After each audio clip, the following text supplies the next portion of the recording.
Before we proceed, I would like to welcome yung mga bago natin, no? There are a few of them who are here with us. Yung ibang mga kasama natin na meron din tayong kasama na mga partially blind who are with us.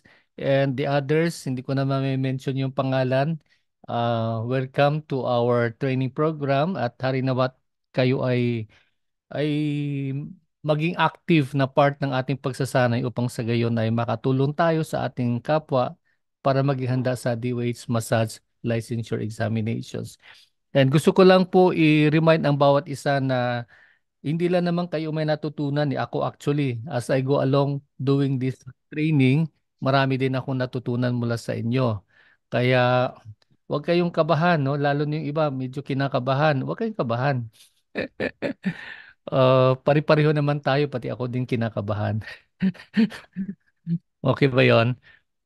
Okay, tuloy tayo ngayon. So, sa nakalipas na mga session, by the way, para sa mga baguhan natin, if and when hindi nyo pa nakikita yung ating mga pinaka-latest na yung ating mga YouTube, lahat halos ng, hindi lang lahat, halos, kundi lahat ng ating mga lessons ay nasa YouTube after we do our classes. Kaya ayun, pinagpupuyatan po natin yan hanggang sa gabi. Ini-edit-edit po natin po yan kasi mahirap naman po kung i-upload natin na medyo maraming mga gaps. So, ini-edit natin yan, saka natin in-upload. Kaya if in any way, hindi nyo po, may nami-miss out po kayo, pakisilip lang po sa ating YouTube channel na Benji Eugenio LMT. And then, andun po, may ginawa tayong page na 2024 LMT training. So, mayroon po tayong ginawang ano po doon na channel for that, no? So, lahat po papasok po doon sa channel na 'yon. Although, yung iba kasi naipasok ko sa ibang mga channels na generic na channels ng AUSA. Pero gumawa ako specifically para sa 2024 LMT batch group. And then, gusto ko lang din po i-announce na yung regarding po sa manual, I have a few books left here. Ang tulad ng sinabi ko po, first come, first serve, yung mga nauna po nag-settle ng kanilang payment para sa LVC delivery ay sila po una nating mapapadalhan. And then we hope and pray na darating yung bagong batch coming from UP Manila. Doon po tayo nagpapagawa ng ating manual. And then we will distribute it to you according again to the first come, first serve basis arrangement natin. Okay. So, yeah, in the past, napag-usapan na natin history ng massage. We also have discussed about the effects of massage. If you remember, we have two. We have the physiological and the psychological or the miscellaneous effects. And then, generally, pag sinabi nating physiological, ito yung ma-effect sa katawan ng tao.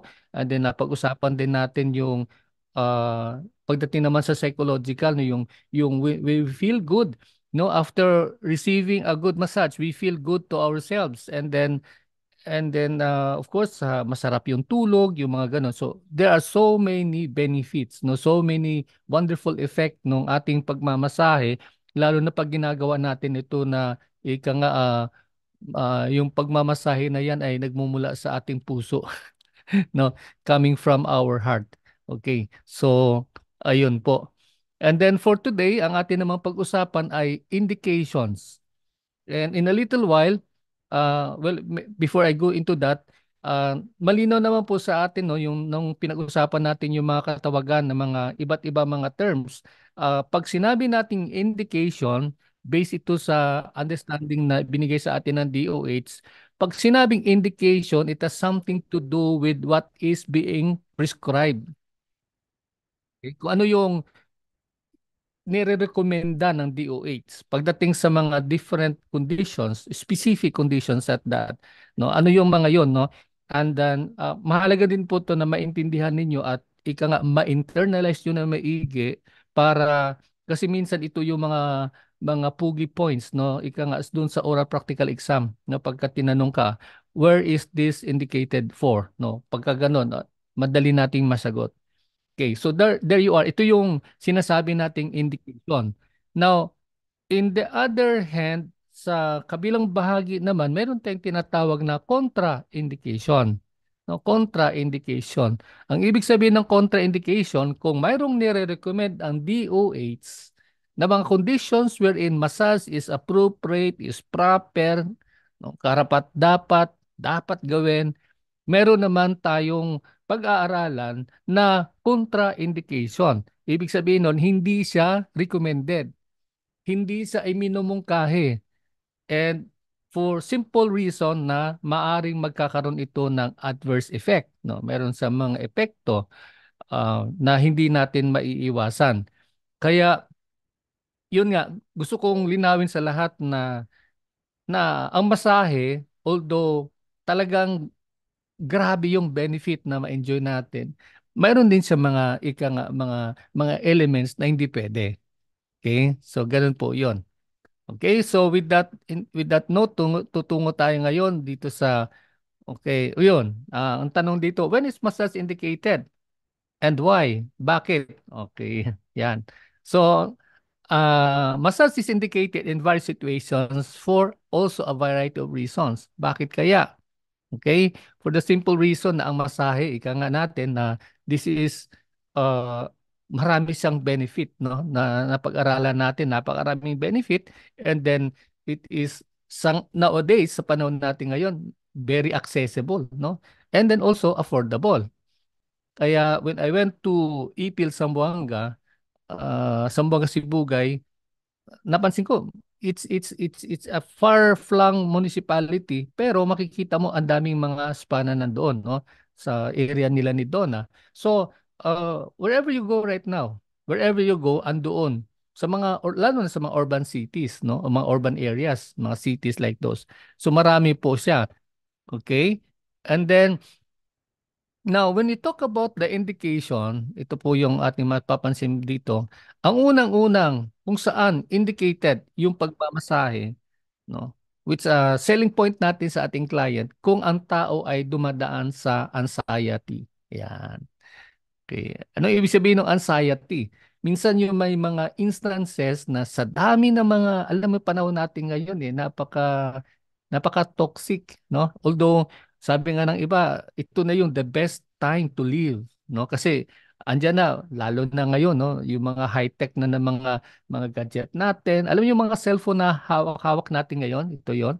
Yung mga cellphone na ito, kahit na ordinaryong cellphone, yung technology na nasa cellphone, yung technology na yun na ginamit ng tao para makarating sa buwan.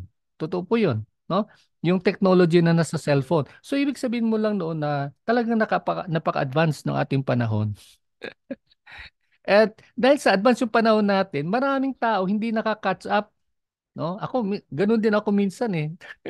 No? Ilang taon na po akong nag-aral ng computer, no? Ilang taon na po akong actually nagsimula ako magkaroon ng interest sa computer sometime nung nasa ampunan pa ako, bahay ampunan pa ako nagtatrabaho. Ah, bumili ako nung second hand na yung mga ano pa, yung mga DOS yung ginagamit doon sa computer na yon, no? And then through that, second hand lang yung ginamit kong computer, yung desktop computer, and then hanggang sa ngayon. Awa ng Diyos, we were able to come out with this online training program, training platform na hindi ko inaral mula sa isang formal schooling. Pero ano lang to, yung sariling study lang talaga, no? Anyway, so what we're saying here, because of these changes, because of this development, minsan yung tao hindi maka-catch up. Tayo hindi minsan maka-catch up, no? Hirap tayo kaya nagkakaroon tayo ng anxiety. Yan, no? Hindi kinakabahan tayo, hindi natin alam kung anong gagawin natin because of this many things that are happening in our environment. Okay. Ang sumunod naman ay depression. Ayan. Malimit natin 'to maririnig. Depression often or in some cases, ito yung naglilit sa tao pang mag-suicide. Oh, kasi ano na yung lumong-lumo na siya no? Parang walang pag-asa sa buhay. 'Yun. Kamakailan lang, 'di ba, meron tayong isang batikang artista na he shoot himself, no? Yun dahilan po nung trinace po ng mga kaanak, that even some psychologists have said na yun ay triggered because of depression, no? So yun po yung mga kung saan indicated po yung massage. Yung pangatlo naman ay yung insomnia, yung hindi pagkatulog. Now, when you say hindi pagkatulog, hindi lang po ito yung nangyari na iniwanan siya ng jowa niya at hindi nakatulog ng ilang araw. Hindi po insomnia po ang tawag doon ha. Hindi po insomnia. Ang tawag po doon ay ano po yun? Ano po yun? Hindi lang makakain, hindi makatulog. Because of pag-ibig. Ayan. Okay. So insomnia is kind of a medical condition na umaabot ng months and years, no? Talagang taon po ang binubuno po nung insomnia na 'yan, no, na yung tao either hindi makatulog or magising sa gabi, hindi mahirap nang bumalik sa tulog, yung gano'n ano, or kung makatulog man ano lang, no, parang tulog manok, yung gano'n. So, mayroong problema sa pagtulog. Kaya sabi ng DOH, ang massage ay isa sa pinakamabisang paraan upang i-address ang insomnia. Okay? Ang sumunod naman, lumbago. Ano yung lumbago? Yung pagkakaroon ng pain sa may lumbar, no? Sa may lumbar dito sa bewang, no? Sa lumbar area, ika nga, no? Where is that? So, looking here sa ating model, dito, no? Andito po yung ano na yan, no? Yung pain, yung lumbago o lumbar dito sa lumbar. May pain po yan. Kaya yon, sabi ng DOH, pwedeng-pwede po ang masahe. Okay? The next one is myalgia. Myalgia. Okay. So ano yung myalgia? Yun yung pananakit ng kalamnan. Again, it has something to do with the muscles. Ito yun. Ito yung mga muscle areas na to, no? So ayan. So may kinalaman po siya sa pananakit ng kalamnan at kung titingnan natin ito ay normally nangyayari doon sa mga kaibigan natin na medyo nag-a-advance na ng kanilang mga edad. Okay? Advancing in age. Okay. So we have here the five. The next one is myfacial syndrome or MPS, no? Ito din again pananakit ng kalamnan, no? But that here says that this is locally yung area po niyan ay nasa isang localized po 'yon, no? Yung MPS na 'yan. Okay? And then ang sumunod naman ay neuralgia, no? Ito naman ay has something to do with the nerves, no? Yung na pakiramdam na parang tusok-tusok, no? Na pananakit ng ugat. Pananakit. Oh, yan. Hindi pananagit ah. Mali po, sorry. Okay, neuralgia. And then, of course, ang sumunod naman ay paralysis, no? Yung pagkalumpo. Okay? Pwede din po siyang Bell's palsy, the paralysis dito sa may mukha, no? Pwede po yan, no? And then, ang sumunod naman ay sciatica or sciatic nerve inflammation. Okay? So, yung sciatica naman, dito banda, sa bandang likuran sa may dito sa hips yan pag ano pa-cross yan sa leg pababa, no? Sciatica.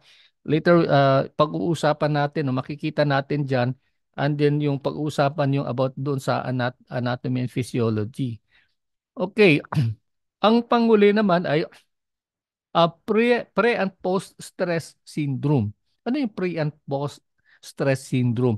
Kapag ang tao ay dumaan sa isang matinding what's this parang trauma, yung gano'n, no?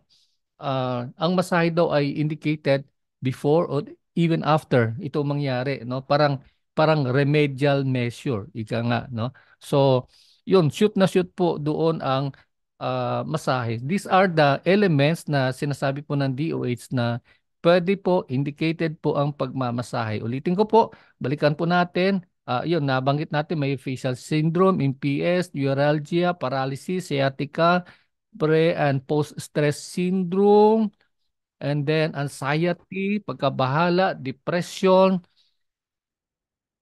lumbago, insomnia, myalgia. Okay, so there you are. Yun po ang tandaan po natin, ano? Ika nga, nabanggit ko kanina, selling point natin yan kapag may client po tayo, may ganing condition, madali nating ma-shoot itong mga bagay na ito bilang mga ano to, candidate sila for massage. Okay. Sunod naman, ayan, tutungo na tayo sa ang ating pag-uusap patungkol sa contraindications. Okay. Ano naman ang contraindications? Okay, tulad na nabanggit natin kanina, pag sinabing kontra, ito ay against. Against what? Ayan. Against doon sa opposite ito ng nabanggit natin na indication na kung saan ay nire-recommend po yung pagmamasahe. Now, it says here, contraindication may vary depending on the individual and their health conditions. So, pwede po siyang pwede po siyang kung ika nga, depende po sa individual, depende po sa kanyang kondisyon.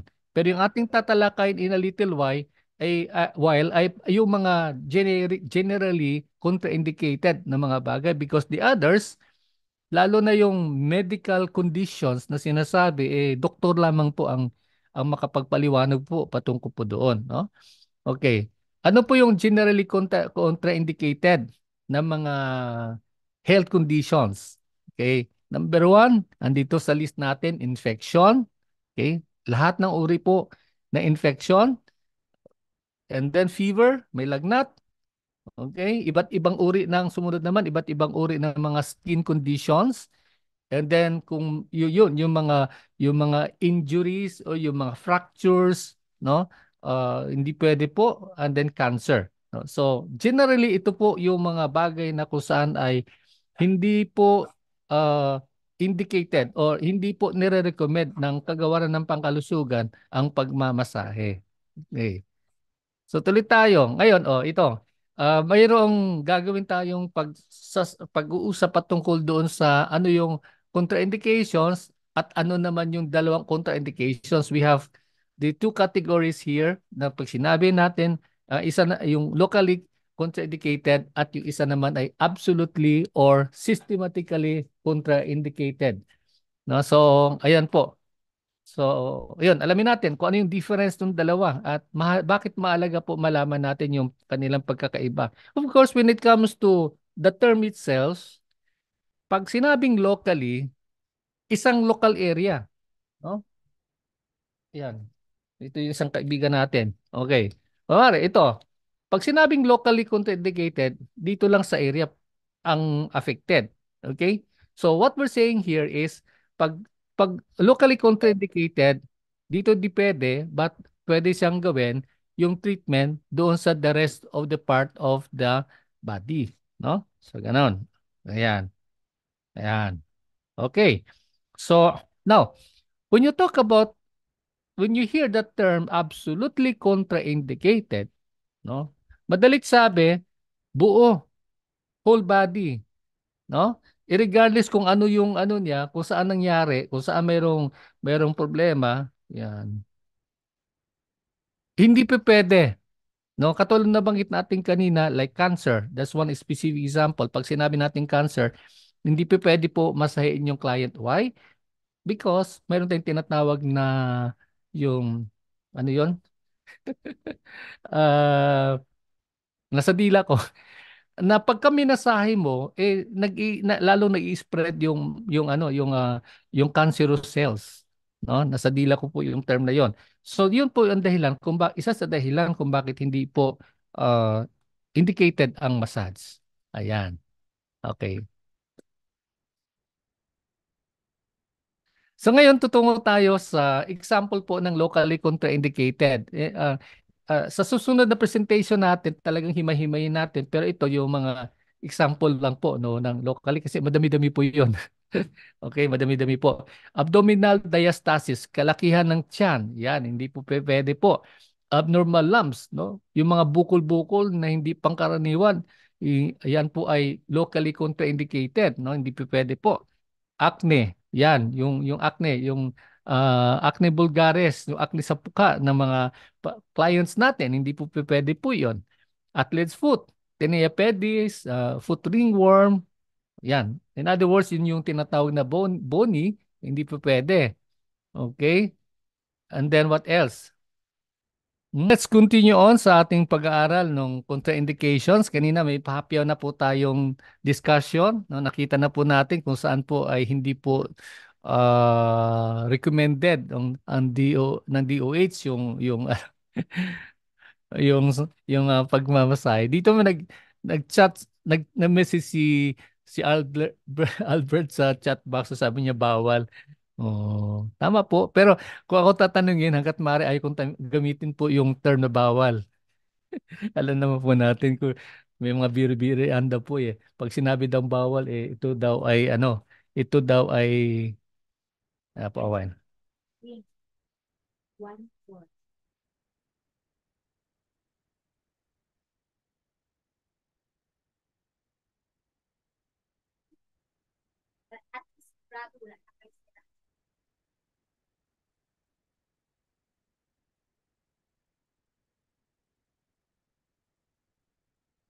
Okay.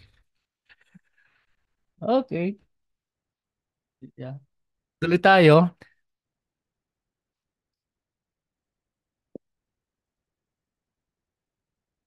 Okay, sige po. Balikan na lang po natin. Yeah, this one is medyo mas ano na po siya no, mas detailed no when it comes to the locally contraindications at brace for yourself, marami-rami po to. Okay, as I said, paki-note lang po while you don't have yet your manual, paki-note lang po yung ating mga ano dito, yung mga terms na gagamitin natin but like I said, importante lang na balik-balikan natin to later on para magkaroon tayo ng familiarity no pagdating sa DOH examination. Okay. So, ayun, nabanggit natin kanina abdominal diastasis, the separation of the rectus abdomini muscles during and after pregnancy. So, ang tanong, si Juan ba pwede magkaroon ng abdominal diastasis? Okay. Okay. So ako nang sasagot. Of course, hindi pwede, no? Kasi ang sabi nga rito is yung abdominal diastasis, yung pag-float ng tiyan ay ito po ay concerning doon sa mga kababaihan sa kanilang pagdadalang tao after, no? After silang nagdalang tao. Ang sumunod naman is abnormal lumps. Ito, pwede yung kalalakihan po dito, no?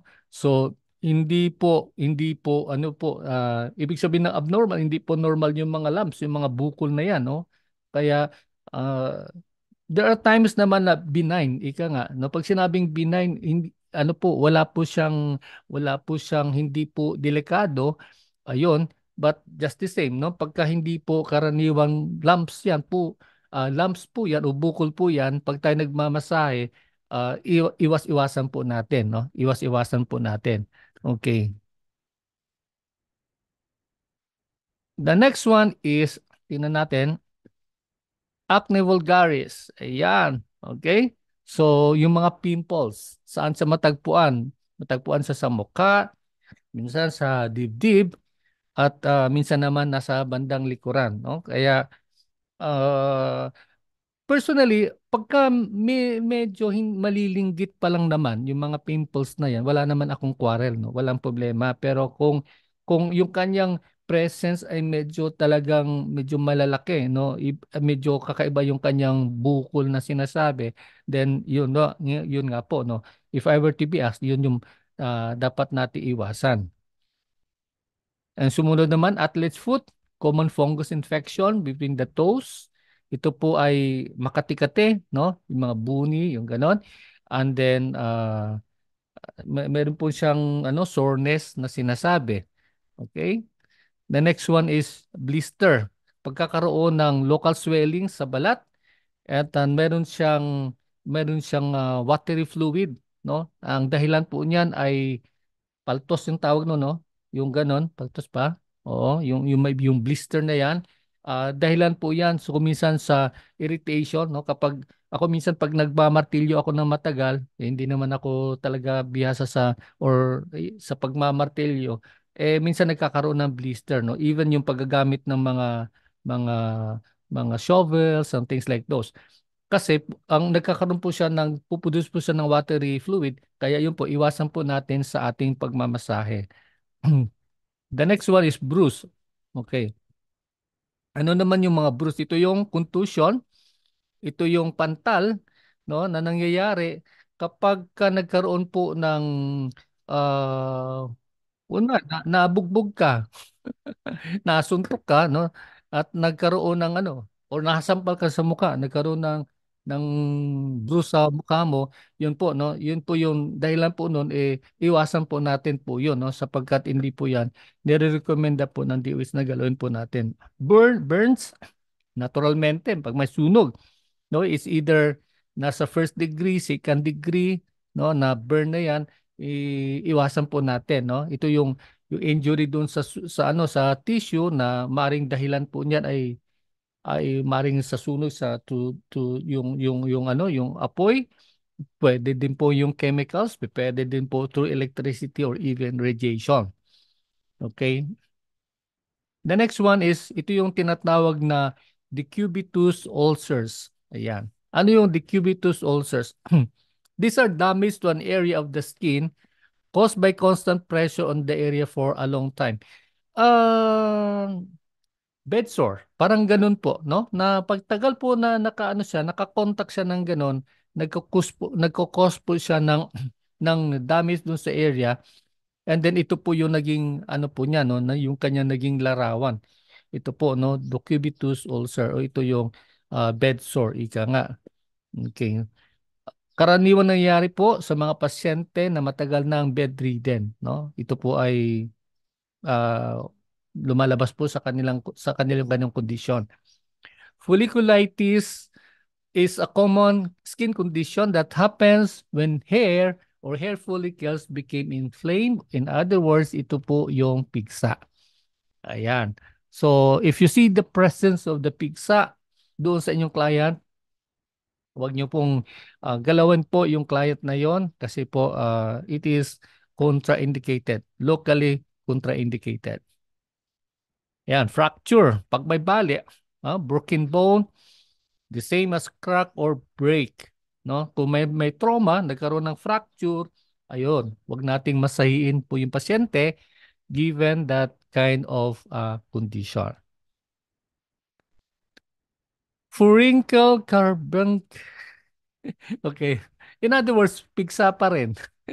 Yung technical term niya lang ito ay ika nga skin abscess caused by staphylococcal infection which involves hair follicle and the surrounding tissue. Ayan, medyo nag-advance na tayo ng konti. Hindi pa natin natalakay po yung microbiology and pathology, pero huwag kayong mag-alala, hindi naman po talaga ano po yun, no? Talagang malaliman yung ating discussion on that. But yun nga, tulad ng sinabi natin, ito po ay isang uri po ng viral or ng bacterial infection na kung saan ay nagkukos siya ng ganitong piksa. Okay? And then herpes simplex, yan, this is a contagious viral disease caused by what? Caused by a herpes simplex virus. So viral infection po siya. So as you can see here, yan po yung kanyang larawan. Kapag ganyan po yung kanyang mapansin natin sa ating client, huwag po nating galawin, but we can do otherwise. Pero I don't know, pero di ba siguro somewhere maririnig niyo pagka viral ang disease, highly contagious po yan, no? I just don't understand bakit nag-fall siya under sa locally contraindicated. No, it could have been systematically or absolutely contraindicated. Okay. So, local inflammation usually resorts o may inflammation pero sa isang area lang, locally contraindicated. Katulad ng sinabi natin kanina dito, kapag ang infection or ang inflammation ay nasa area na to, then you could massage in the other part of the body. Okay? Open wound, sugat, yon, hindi po recommended, no? Again, this is locally contraindicated kapag may sugat tayo na encounter. Phlebitis, ito naman ay yung pamamaga ng ugat o inflammation ng ugat. So, this is a medical condition actually na hindi natin alam, pero kung ano po, given the condition na ganyan, hindi po siya pwede. But just the same, kapag may mga abnormalities lang naman, no, as tingin ko, yun po yung maging palatandaan po natin. Okay. Pantal sa balat, shingles. Shingles is a painful, usually itchy rash that develops on one side of the face or body. No? So isa-isang area po siya at nagkaroon ng pantal-pantal, yung shingles, ang tawag po ng medical term po niyan, Yun po, kailangan po nating iwasan. Huwag natin pong masayin yung ating client on that. Another one which is very, very common is yung varicose veins. Now, let me clarify. Pag sinabi nating varicose veins in this instance, kinakailangan po yung talaga nakaulbo. No? Hindi po pwede yung, hindi po nangahulugan na pagka may sila ng konting varicose vein, hindi po pwedeng masayin. Pwede po yon. Kaya lang po yung sinasabi po natin dito, I think and I hope, yun yun. Pero tingin ko yun naman yung ibig sabihin ng DOH. Ito na po yung talagang nakaulbo na siya, no? Yung talagang yung ugat na yun ay talagang grabe na yung kanyang pagkaano, no? Spider vein. Tama ba yun? Spider vein ang tawag noon, no? Yung grabe na yung labas niya. No, yun po yung iwasan po natin. Pero pagka medyo maliit-liit pa po, I don't think maging problema po yun. Okay? Ayan, akulugo. Bakit po hindi pwede? Sapagkat una sa lahat, ang kulugo ay viral. Okay, viral po yan. It's caused by a virus, kaya ingatan po natin. Yun, just the same, pag napansin nyo po, ingatan nyo po yung area na yon, no? Kasi po, isang bagay po ay ito ay nakakahawa. Okay. Ayan, so yun po yung mga illustrated example po ng locally contraindicated. And here we go, punta na po tayo ngayon sa absolutely contraindicated. Again, makikita natin po yung mga images po ng mga ika nga sabi ng DOH locally, absolutely, no, absolutely or systematically contraindicated. Sa example, pag napansin nyo either of the two na term, no, pagka absolute tsaka yung systematically iisa lang ang ibig sabihin po noon. Ibig sabihin po noon buong katawan ng tao, no? Buong katawan ng tao. Okay. Ang una-una dito makikita natin na halimbawa ng absolutely contraindicated ay cardiac arrest. Okay. Ano po yung cardiac arrest? Cardiac arrest is sometimes called as the MI or myocardial infarction. Ito ay nangyayari kung ang puso ay biglang tumigil sa pagtibok. Ayan. Okay? Yung pagtibok na yan ay ano na po, no? Kumbaga, ah, talagang tumigil siyang bigla. Yung gano'n, no? So, for one reason or the other, tumigil siya. Absolutely po, hindi pwede masahin yung client, no? Kasi delikado po yung kanong kondisyon. Sumunod naman ay yung bulutong tubig or chicken pox. No? These are each a rush of spots that look like blisters and it appear to all the body and normally caused by a virus. Ayan. So pag ang bulutong tubig na encounter nyo po sa inyong client, no way. Huwag nyo pong masahin yung client na yon. The next one is contact dermatitis. It's a form of eczema triggered by contact with a particular substance originating outside the body. Okay. So, kapag ang client natin ay may garong eczema, as you can see here, this is an illustration of that one. Again, parang ano no, parang mayroon siyang reddish na ano na o tawag nun, protrusion, no? 'Yon. Ah, iwasan po natin po 'yon, no? It's matatagpuan po natin sa ika nga yung superficial part no sa ibabaw po ng bahagi ng balat ng ating client. Ayan, fever. Fever is a temporary increase in the body temperature in response to a disease or illness. So ano po ang normal body temperature?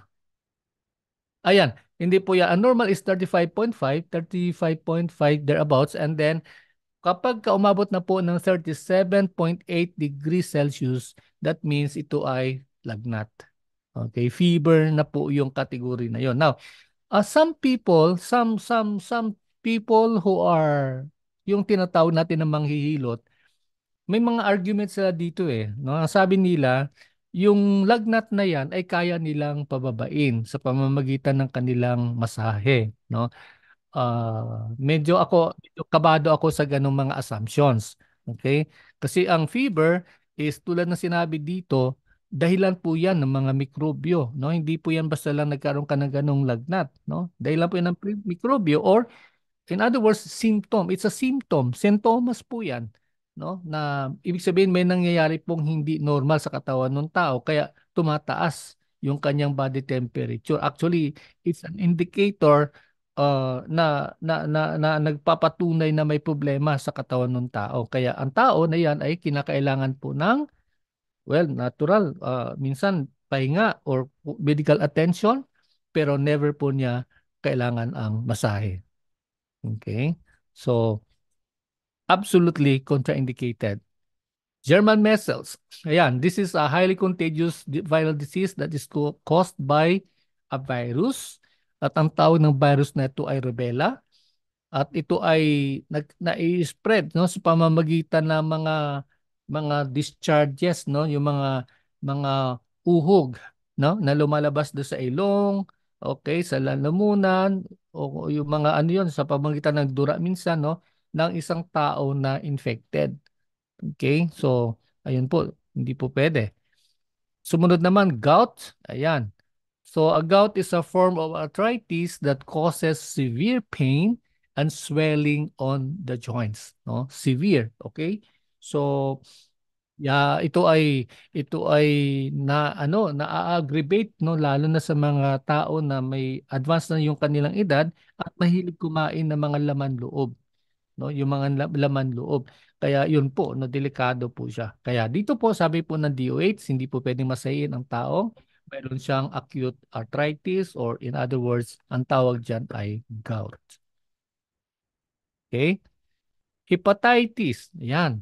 Hepatitis is lalo na kung nasa acute stage, no? Hindi po siya nire-recommend na ang patient na may ganung condition, hindi pwedeng masayin. Sapagkat affected po niyan yung kanyang liver, and then yun nga po, no, tulad sinasabi po natin, pwede po magkukos ng other underlying conditions, or it will worsen the condition of the patient, no. So yung inflammation na yan po ay napakadelikado. Okay. Hypertension, ayan. Alam nyo ba na sa totoong buhay may namamatay sa masahe because of this? Okay. Totoo po 'yon. Ako naranasan ko na po 'yan. Although hindi ko na, no, not me, hindi po ako yung yung nagmasahe. Uh, I had this experience one time sa Quezon Avenue, sa Quezon City, no. Nandun pa yung ating training center nung araw. Isang ano yun, it's one Saturday na may kumakatok doon sa pintuan ng school, no, sa office. And then when I tried to find out why, to check on it, nalaman ko may isang mama nagko-complain, no, na talagang nagwawala. Kasi ang kanyang reklamo, may kaanak daw siya na namatay at akala niya doon mismo sa area na kung saan nandoon yung ating school, no? Kasi ano yun eh, no, yung sa signage natin kasi nung araw may nakalagay po na shiatsu, ganun ganon. So akala niya doon po nagpamasahe. Ano ang complaint? Kung complaint po ng mama, namatay yung client kasi namasahe daw sa isang spa. Ayan. And then later on, napag-alaman po natin na because of hindi naman ano, pero para lang nakuha ko lang na information is hinahagod daw sa liig, no? Kaya namatay yung client. So, definitely ang issue po niyan ay hypertension. Okay? Kaya pag yung client po natin ay nagpamasahe at the onset ay nagkukumpanya siya ng pain somewhere sa kanyang batok, no? And then pag nalaman po ninyo na siya ay hypertensive, ibig sabihin nun, hindi normal yung kanyang blood pressure at most of the time, at may sakit po na nararamdaman sa kanyang batok. That means, wag na wag niyong galawin. Kasi po, maaring todo na yung hypertension niya, at pag minasabi mo yung kanyang batok, which he loves it so much to be what? To be parang ma-relieve yung pain na yan, ay magputukan po yung mga blood vessels at magkakaroon po ng internal hemorrhage. Mamamatay po yung client. Okay? So, ang ano lang naman diyan later on, kung tatalakayin na niya ni Doc Weng, later malalaman natin na yung normal, may mga normal kasi, 'di ba? Sa bawat individual sa atin may mga normal range tayo when it comes to the blood pressure. The normal range is 190, no? It's one, I'm sorry, Not 190. It's 120 over 80 or over 90. So thereabouts lang po naglalaro po yon. Kaya pag tumaas po siya, kung ang normal niya ay 120, umabot siya ng 140, 160, even 200. Yan po, hypertensive na yon. Hypertension na po yon. Never, never. Wag nating galawin po yung patient in that kind of condition. Okay, flu or influenza, it's a highly infectious disease that attacks cells in the upper respiratory tract. Ayan po, nagkakaroon po ng flu or ng lagnat, no? Yun po yung isa sa mga symptom po nun. Huwag po nating masahiin, no? Ayan. Okay. Siguro po narinig nyo na po ito, no? Natural po, hindi naman po pwede nating masahin yung mga patients natin ay may mga lisa, yung may mga kuto.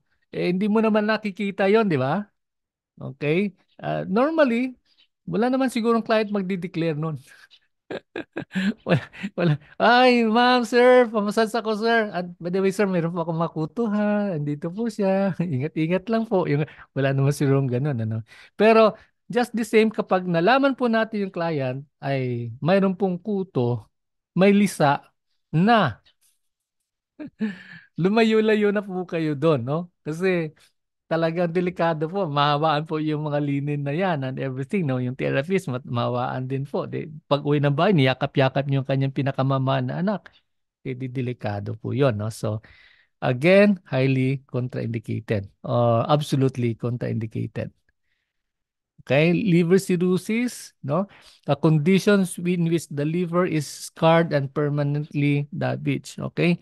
So, ayan, minsan kasi yung mga may mga ibang kababayan tayo, 'di ba, mahilig uminom at yung pag-inom nila talagang hindi inom na normal na inom kundi yung talagang tungga ng ganon eh natatamaan po yung kanilang mga liver, no? Kaya ayun, paano natin ma-determine yung mata ng ating client? Ito, nakikita natin, yellowish. Kaya ayun, pag tinitigan mo yung client mo ng gano'n, hindi pula yung hindi naman pula, no. Hindi yung normal na eye pupil na yung mata niya makikita mo na instead of the normal na white na gano'n is yellowish, and that means meron siyang condition kinakailangan nating iwasan. So, wag nating masahin yung client. Migraine is a headache that causes severe throbbing pain or pulsing sensation, usually on one side of the brain. No? Migraine, hindi lang siya normal na headache, pero dito po sabi doon severe, no? Talagang malala. At yung severity niyan ay meron pang kasabang throbbing pain. Ibig sabihin nun talagang yung dug yung gano'n, no? Ah, grabe yung kanyang pain na nararamdaman, no? I don't know, I haven't experienced that one. Pasalamat tayo sa Diyos. Pero yun po, wag natin masahin po yung client na who's going through that condition. Sclerosis, also known as the MS, is a condition that affect the brain and spinal cord, causing a wide range of potential symptoms. So maraming problema po ang sclerosis na yan. Okay? Multiple sclerosis, no? So kailangan po dapat yung client ay hindi po natin masahiin, no? Lalo na pag may mga ganyang condition. Okay? Yan. Ang sumunod naman ay Beke, no? Mumps is a viral disease caused by a paramyxovirus. Hirap kasi paramyxovirus characterized by swollen salivary glands on the side of the face. Pasensya na po yung spelling. Medyo tumalon-talon po yung mga letra. Okay? So yung beke, no? Swelling, no? Nandito po sa gilid po ng muka. Yan. Natural, pag nakita mo na hindi normal, tanungin mo sa client, sir, kumusta po? Ano pong nangyari po sa mukha niyo, no? Ayan, pag binanggit niya po, pasensya na, may beki ako ngayon. Yun po, no? Iwas-iwas, wag nating masayin yung client. Pneumonia, lalo na po sa acute stage, no? Yung inflammation doon sa air sacs, sa lalamunan, sa baga ng client natin, no? So, Yun po, another condition na sabi po ng kagawaran ng pangkalusugan, this is or it is absolutely contraindicated. Ayan. Of course, infectious diseases, any form of infectious disease. Well, ang iba nabanggit na natin kanina, kapag ang sitwasyon o ang kanyang kondisyon, ang kanyang karamdaman ay nakakahawa, no? Yan, that's one thing na hindi natin pwedeng masayin yung ating client. Okay. Okay, so there you are. Kunti lang, di ba? Kunti lang. Okay, so nakita na po natin yung mga iba't ibang mga conditions na ika nga ng DOH absolutely contraindicated, no? Earlier, we have discussed about doon sa locally contraindicated and then napag-usapan din natin yung absolutely contraindicated and that means yun yung dapat natin pakaingatan because marami pong mga effect po, no? Kung sakasakali po lalo na kung ah, absolutely contraindicated na halimbawa yung cancer, naalala ko na yung term na metastasize. No, metastasize, ibig sabihin ng metastasize lalong yung cancerous cells ay kumakain doon sa mga selula na healthy, no? Kaya yon po 'yan, nagme-metastasize, no? Kumakalat po 'yan. 'Yun po. Kaya tulad nung binanggit po natin, 'di ba? Ang konsepto ni Per Henry Kling na masahe is yung hagod na patungo saan? Patungo sa heart, patungo sa puso. Okay? Kaya yun po yung unang-unang dapat papasa sa isip natin kapag ang client humingi ng Swedish massage, that means yung hagod po natin patungo po doon sa puso. It has something to do with the blood circulation. Okay? Pagdaloy po ng dugo. Kaya hindi ka katakataka kapag ang client natin ay mayroon siyang ah, na karamdaman katulad ng cancer, minasay natin na minasay sa galing ng hagot natin, no? Sa sarap ng hagot natin at ito ay kumalat, no? Because yun nga, lalong napabilis yung pag-circulate ng dugo at yung mga selula na affected ng cancer, kakainin po niya lahat po ng kanyang madaraanan. Kaya mapapaaga po ang buhay ng ating client. Okay? So, so unless kung kayo ay may kagalit at yung client ay kagalit nyo, yung gano'n, no? Yan. Ikaw na mag-volunteer sa kanya, masahin mo siya, no? Kasi nasa first level or first stage cancer. Pero wag nyo naman gagawin po yon. Kasalanan po sa Diyos yan. Okay? Okay? Ipasa Diyos nyo na lang kung ano man yung mayroon ka sa kanya or patawarin mo lang siya. Hindi po pwede po yung gano'n na, oh, ako na, volunteer ako. Magaling ako magmasahe, mamasahin kita. Masarap yung aking masahe. Pero at the back of your mind, alam mo naman, na delikado po yon. Kaya kapatid, wag mong gagawin. Okay? So at this point in time, I'm done with our presentation ng ating indications sa contraindications. I would like to entertain some questions. If you have anything to ask, kindly raise your hand and then tingnan natin. We will try our best to answer your questions. Okay? Anyone? Sige si Che. Sandali Che ha. I-unmute kita Che.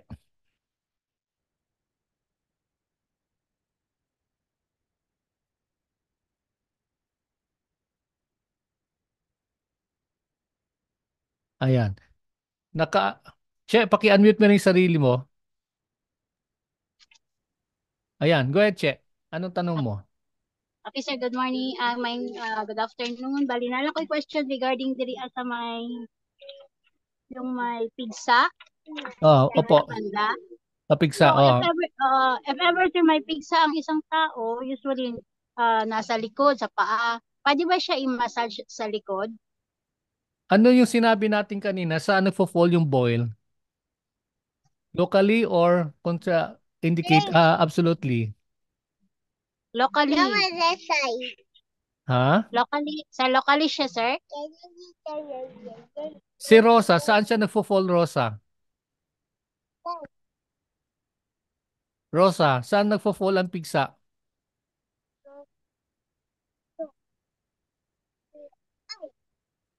I-unmute mo sarili mo. O si Richard na lang. Richard, saan nagfo-fall ang pigsa? Locally or absolutely contraindicated? Ah, okay. Lutong dito siya. O asa man nagfo-fall ang pigsa? Sa locally indication, sir. Locally contraindicated. Oh, indicated. Okay. Pag pag sinabi natin, 'di ba, malinaw sa atin, kapag ka locally contraindicated, that means you massage doon sa area na Affected lang. yes. Ah, Huwag mo masahin yung area affected. Dili Okay? guys, sorry, sorry. Dili affected So, ay. dili nimo hilabtan. No? Kaya moingon ng Ah, client nimo nga hiluta rabi ang ako nga piksa na dili na siya pwede, no? Hindi pa pwede po 'yon. ah, So that means again, ang ano lang natin, ang balanse natin dito is minsan kasi pagka ang condition ay medical, ang doktor nagsasabi na siya, no?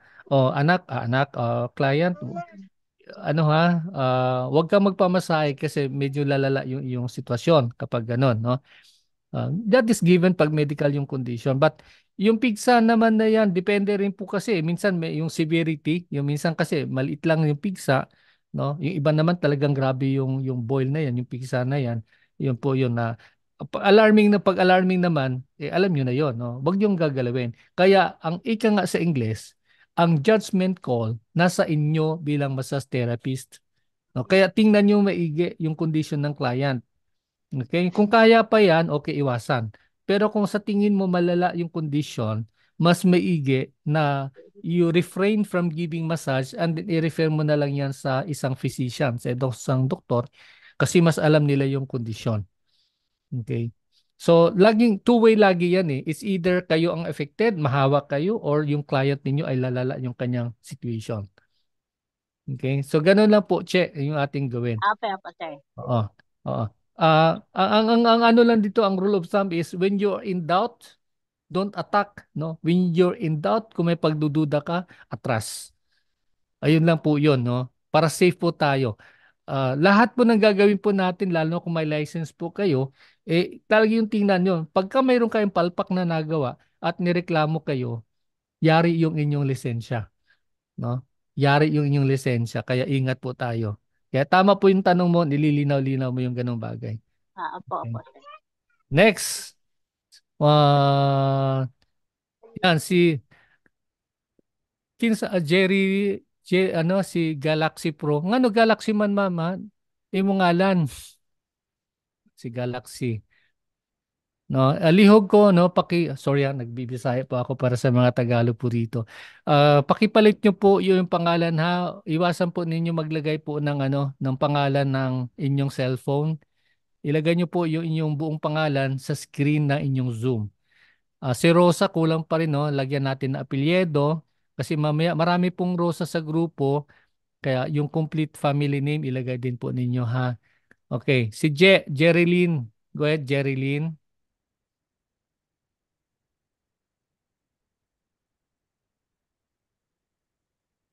Yeah, Jerilyn, go ahead. Paano pag yung client, sir, may LBM? LBM. Opo. Okay. Sige, i-shoot ko yung tanong sa batch. Sa tingin nyo, pag may LBM, pwede bang masahihin? Si Angeline. Jerilyn, i-share natin sa klase ha, yung tanong ha. Sige po. Sige po. Angeline, ano sa tingin Pwede mo? po. Pwede po, Pwede? sir. Opo. Basta may CR lang malapit. Ayun ang aking nasa isip eh. Kasi Ay, hindi. pag LBM, natatae po yan, tatakbo. Baka mamaya magdumi yan sa iyong ano, sa iyong linen. Okay? So, Hindi po. Hindi po pwede, sir. ako naman, although hindi naman na-mention ng DOH, pero ang tingin ko lang dyan, di ba pag LBM, nagdudumi yan, so mamaya, maya-maya, tatakbo yun sa CR. Kung ang CR mo, nandun sa kabilang bakod, di ba nagkakalat na siya doon habang tumatakbo. no? Yun lang. So, ayun lang po. Ang akin na naman dyan is pag may LBM, mas maigi, i-recommend nyo na lang na magpahinga muna kasi magkakalat po yan. No? Mm. Okay. Okay yun. Nasagot ko yon, Jerry Lynn. Okay, sir. Kasi Oh. may client kasi kami, sir, nung yung Oh. may LBM. Mm. Laging ini-stop kasi yung pagmamassage eh. Kasi mayat na natatay siguro. Oh, Kasi yun nga. lumalaki siya eh. Oh. Kaya Okay lang. tinatanong ko, Okay sir, lang. kung Okay lang kung marunong siya magpigil. Eh kung hindi niya mapigilan, di ba? Pag tayo niyang ganun, lumabas na agad. O di perwisyo yun sa paglilinis. kaya Di nga, ba? sir. Opo. Oo. Eh, lalo na kung bagong-bago yung linen, eh di masaya. Oo. Oo. Okay, sige, salamat, Cherilyn. Si Okay, Sheena, sir. ang time check natin is almost, it's 1 o'clock, 1:01. So let's give in to one question coming from Sheena. Sheena, go ahead. She. Sir, paano Eh, po yung mga may kunwari, 'di ba, yung nagdi-dysmenorrhea kasi parang wala po kasi akong nabasa dito sa absolute contraindication oo, kung oo. saan siya magfo-fall. Kasi syempre sa Okay. mga matatanda ayaw doon nila baka lumakas po yung pagbi-bleed. Pero yung iba Mm. naman, relief sa kanila na namamasahe sila ng konting hagod kasi nag-i-improve daw yung nararamdaman. Okay. Yeah, that's a very good point, Sheena, no? Ganito po ang aking tingin lang po dyan. Kasi tulad ng sinabi natin, wala naman sa guidelines ng DOH yung dysmenorrhea. Pero sa aking karanasan, hindi ko naranasan yung hindi ko po naranasan yung dysmenorrhea. Pero sa aking na-encounter na ganong cases, may iba-iba po kasing reaction ang masahe sa taong may dysmenorrhea. No, yung tulad sinabi ni Shi na minsan yung ibang tao nare-relieve. Pero yung ibang tao nagkakaroon sila ng pantal-pantal. Yung gano'n, no? So may mga iba-ibang ano yan, iba-ibang um, effect doon sa tao pag minasaay mo yung ganong condition. Okay? Kaya mahalaga, ito para sa akin lang kaya mahalaga minsan yung meron kayong waiver. Kasi kapag ka nag-request siya ng isang bagay na alam mo medyo alanganin, antimano, dapat ready na yung waiver mo. Papirmahin mo na siya ng waiver kasi kung ano mangyari, di ba, hindi mo na sagutin. No? Nandoon naka-indicate doon na hindi ka accountable kung ano yung mangyari sa kanya, no? Given the condition. Pero yung sa ano naman, doon sa case naman ng dysmenorrhea, mahalaga din yun na dapat alam mo kung kilala mo yung client mo at alam mo yung maging effect sa kanya na massage, then go for it. Okay? Depende na yan. Pero kung totally stranger yung client mo at alam mo may ganong condition, eh hindi mo alam kung anong effect sa kanya eh. No? Minsan baka mamaya namamantal-mantal siya. Tapos pagdating ng araw, ibabarangay ka, irereklamo ka. No? Dahil sa masahe mo, nagkaroon siya ng mga iba't ibang mga pantal. Yung ganon. No? So, that depends on the client. But again, as I said, kapag hindi ka sigurado, i-ready mo na yung waiver mo, papirmahin mo yung client mo, and then pagka pinirma niya na yon na pumapayag siya at hindi ka maging accountable sa mangyayari, then so be it. Otherwise, I'd rather protect myself. No, I'd rather protect myself. I'd rather not do it kung alam ko naman baka magkakaroon ng problema. Okay? Okay na yon, Shea? Nasagot ko yung tanong mo? Sir, isa pa, sir. Sige, follow up before we go. Go. Sige. Shea?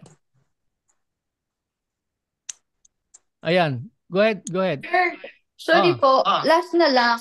Kasi meron kaming case po na, although may waiver talaga kami, may case kami na merong cancer na cervical yung patient. Pero ang talagang claim niya, malagi na daw talaga siya nagpapamassage. So kung tanggihan po namin siya, parang yun na yung hinahanap-hanap niya. Pero may waiver po kami. Okay lang po kaya yun? yeah. May disclosure. Yeah. Kung may disclosure siya at pinirma niya, mayroon siyang waiver na Opo. binigay naman doon. Ako ang tingin ko, wala na tayong ano doon kasi baka naman minsan kasi yung client is ma-relieve lang sila sa pain. Kasi yung Oo. cancer, painful po yan talaga sa tuntong buhay, no? So, Oo. ako Pero cervical tatanungin, naman, sir, mukhang hindi naman siya masyadong, 'di ba? Pero Swedish lang kasi naman. nasa buto, no? Nasa buto. Yun nga So eh. ang ano lang naman doon is yung hagod lang na ano, maka-relieve lang sa kanya, yung Oo, light mild lang, massage. sir. Kung mild lang siya, no, yung pampa-relieve lang ng pain, walang problema po yun. Kaya lang technically, delikado po siya, no? Lalo na Yun kung nga, yung sir. hagot, yung Sakit deep sa pressure. bangs. Sakit sa bangs talaga yon, no? Kasi Kaya, nga talagang kahit anong sabi mo na if ever, buti na lang talaga palagi kami may waiver. Bago sila umakyat lahat, may waiver po. okay, oo. Ayan po, Para may protection nyo po disclosure. yan, lalo na kung may license kayo, Mm. alanganin po yung situation, ilabas yun agad yung waiver. Huwag nyo na i-risk yan na i-barangay kayo or mademanda kayo kasi may mga adverse effects yung, minsan kasi, buti nila kung nag-disclose. Kung hindi nag-disclose, di ba? Non-disclosure of Hindi na condition, no? sinabi na gano'n. Kasi ikaw naman talagang parang si Cherry, no? Ang galing ng hagod ni Cherry. May expression, no? May feelings, no? Ganon siya. Oh, yung pala, cancer na pala. Stage 3 yung client. Di sumunod na araw, tigok siya. Congratulations. Wag naman, Diyos ko, bilis naman, sir. Pati Oo. po hypertension po, sir. So parang ang tinatanong namin kung may iniinom na gamot or kung controlled sila. So parang sa inyo po ba, sir, mas recommended sa inyo na meron tayong BP apparatus na lang talaga para i-check na lang din sila. Kung ako ang tatanungin, Ma'am She, I'd rather prepare the BP apparatus, yung vital signs na equipment para just in case you have any doubt, doon nyo sasaluin. Okay? And then pag nag-reflect doon na hypertensive, halimbawa, lumabot ng 200 yung systolic niya. Okay? 200 over what 120 or thereabouts. Delikado talaga po 'yun. Lalo 40 na over. kung sinabi niya yung kanyang normal is 120, di ba? Talagang highly suspicious. Wag yung galawin. Wag na kayong mag-ano. Kasi yung nga tulad sinabi ko, malaki ang obligation ninyo sa DOH kapag may nangyari sa kanila, lalo na kung may hawak na kayong license. Kuha niyo po Mm-mm. yun. Kaya yun Opo. doon na kahit na minsan gustong-gusto ni client, judgment call mo yan eh. Pakikiramdaman mo. Pero you back up yourself with your waiver. And then, Mm-mm. mayroon kang BP apparatus, i-check mo yung BP, and then pagka mataas, then you refuse na lang. Ganun na lang. Para safe. Kasi Oo. minsan yung client, hindi nila alam yung pinapagawa nila sa atin eh. No? Hindi nila alam yon. Tayo, inaral na natin yan. No? Napag-aralan natin. Delikado tayo doon. No? Wala tayong lusot nun sa DOH. Kaya, take life. Ika nga, no? Take life. Pakiramdaman mo. Oo. Oo. Okay? Okay. Thank you, sir. Yeah, thank you, Shie. Okay, wala na tayong oras. Si Jerilyn tapos na kanina. Siguro ngayon si Rosa na lang. Rosa, sige, mabilisan lang kasi overtime na tayo. Rosa, okay, unmute mo sarili. Yeah, go ahead. Sige, mabilisan lang, Ano po Rosa. about sa cancer, kaning wala man ako nakita sa guidelines sa DOH, kaning about sa cirrhosis kani, pwede Ah, ba sila i-massage na okay. Minsan makakadiri kasi yung mga katawan nila ba ang ah, isa cirrhosis oo, parang di okay. sa guidelines sa DOH. Hindi naman mention yon, pero yung nga tulad ng sinabi ko, judgment call mo na yan, no? Pakiramdaman mo lang kung yung hindi naman number one, papirma ka ng waiver. Okay? So yun yung protection lang natin, may papirma lang tayo na kung gusto niyang given the situation, yung condition niya, gusto niya pamamasay, pwede po, o di sige. Pero yun nga po, ingat lang po, no? And then kung alam mo naman yung area na yung kanyang infection ay ano talagang malala, then iwas ka lang, no? Ganun lang po yung gawin po natin. Pero kung makita mo po, just in case lang na medyo mayroon na siya mga inflammation na kakaiba, ako ang tingin ko dyan, wag na lang. Wag na lang. Oo. Okay. Kasi baka lumala yan. Yung nga sinasabi natin, mamaya kasi pag lumala, ikaw ang sisihin and then ipadyaryo ka, no? Na ikaw yung nagmasahe. Kung license ka, yari yung license mo. Pag nakarating sa DOH, talagang tatanggalan ka ng lisensya. No, parang doktor yan eh. Pagka may malpractice sa doktor, nawawala yung lisensya. Okay? Sige po, so wala na tayong oras. Maraming maraming salamat. Time check natin is 1 at 12. No, I'm sorry. 1:10 na siya po. So, Balikan natin, pagpapatuloy natin yung pag-aaral natin bukas. Para sa mga hindi nakapapanood, abangan nyo po sa YouTube. We will try to edit and upload this on a little while. At para mapanood po ninyo. God bless. Arigato. Yes, sir. See you. Thank you. Arigato. God bless. Welcome sa mga bagong students. Hindi ko na na-mention isa-isa lahat. Lalo na yung mga visually impaired. Bye for now.